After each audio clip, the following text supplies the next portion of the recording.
Bonjour Franck. Bonjour Arnaud. Merci de nous recevoir. Franck, est-ce que vous pouvez nous expliquer comment on fabrique la solution Climamur? Alors tout part de la terre. Ici nous sommes dans la carrière de l'Eus du site de Betschdorf. On voit différentes couches dans cette carrière que l'on va extraire. Donc là, on a un tas d'argile, c'est Voilà, ça? là on est sur le stock de l'Eus. À peu près une fois par an, on fait une extraction.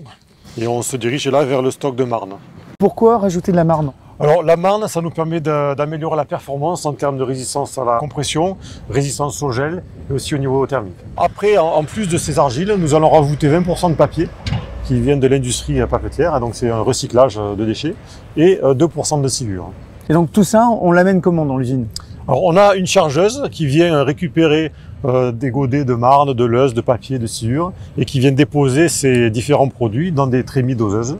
Et ensuite sur chaque tapis, on a des bascules de pesée qui permettent de mesurer la quantité de produits qui passent et d'ajuster les dosages, en fait, les réglages. Vous nous montrez tout ça? Bien sûr, on y va. On y va. Alors Franck, on est où ici? Alors ici nous sommes au broyage. Nous sommes face au tapis qui permet d'emmener l'ensemble des matériaux dans le broyeur à meule. Le broyeur donc va permettre d'écraser les mottes d'argile, d'homogénéiser le mélange aussi. Ça va passer à travers une grille. Et de cette grille, ensuite, on envoie le mélange sur 2 trains de laminoir, des grossisseurs, finisseurs. Et les finisseurs permettent de diminuer les épaisseurs de parois à 0,7 mm. D'accord, donc ici on a reçu le mélange, on l'a broyé, on l'a affiné et on en fait quoi? Ensuite, ce mélange va partir dans les box de stockage qui sont juste derrière nous. C'est l'étape suivante du process. On y va alors? On y va. Ouh, c'est grand ici. Où est-ce qu'on est Franck? Alors ici, nous sommes à la cave à terre. Donc nous avons 4 box de stockage de 2000 tonnes chacun qui permettent de stocker le mélange pour l'envoyer ensuite en fabrication. Et donc là, on utilise quoi pour reprendre la matière?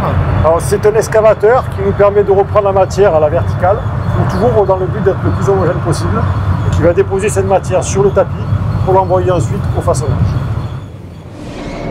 Là, c'est la naissance de la brique en fait. Voilà, ici on est au cœur de l'usine. On a vu tout à l'heure le mélange argileux qui a été préparé, broyé, humidifié. Il arrive dans cette mouleuse et on a un ruban d'argile qui va sortir de la mouleuse à travers la filière, qui est une filière Climamur base 36 aujourd'hui. C'est un mélange complètement naturel, on a vu, hein. Et on rajoute de l'eau pour avoir la bonne humidité et de la vapeur d'eau pour augmenter la plasticité du mélange. Donc en fait, là, on est dans un produit qui est très mou en fait. Hein. Donc voilà. Là, il faut faire très attention. Tout à fait, c'est un matériau qui est très plastique, donc il ne faut surtout pas le brusquer. On va le transporter avec soin jusqu'au lac de séchage, qui va être stocké dans des wagonnets pour rentrer dans le séchoir. Alors là, on a des produits qui ont été façonnés, mais qui sont encore pleins d'eau. Alors justement, toute cette eau, il va falloir l'extraire du produit maintenant. Donc les produits vont être stockés dans des châssis, et les châssis vont rentrer à l'intérieur du séchoir et traverser ce séchoir pendant 48 heures en montant jusqu'à 80 degrés.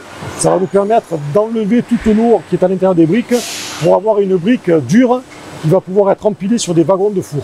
Et une fois qu'ils ont été empilés sur les wagons vont rentrer dans le four. C'est ce qu'on va aller voir maintenant. Là, on sent qu'il commence à faire chaud. Oui, là on est vraiment dans la partie la plus chaude du process. Donc les wagons qui ont été empilés tout à l'heure vont rentrer dans le four. Ils vont traverser le four tunnel qui fait 170 mètres de long et qui monte à 980 degrés. Et combien de temps les briques vont mettre entre l'entrée et la sortie? Alors il faut compter 24 heures de cuisson en moyenne, ça dépend des cadences du four, mais voilà, une bonne journée de cuisson entre l'entrée et la sortie du four. Et ensuite les produits vont être dépilés par des pinces qui vont être rectifiés ensuite pour être amenés au conditionnement. On y va? On y va. Qu'est-ce qui se passe maintenant? Maintenant nous sommes au dépilage, donc nous avons des pinces qui vont dépiler les briques sur les wagons pour les envoyer vers les rectifieuses. Nous avons 2 lignes de rectification qui nous permettent de rectifier les briques avec une tolérance de plus ou moins 0,5 mm. Ensuite, ces briques sont contrôlées par un opérateur en continu qui va vérifier la présence de fissures, de coins cassés, de déformations. Alors Franck, qu'est-ce qui se passe derrière nous là? Alors là, nous sommes dans la dernière étape de la ligne Climamur. Donc c'est le remplissage des briques avec la laine de roche. On est la première unité en France à faire ça.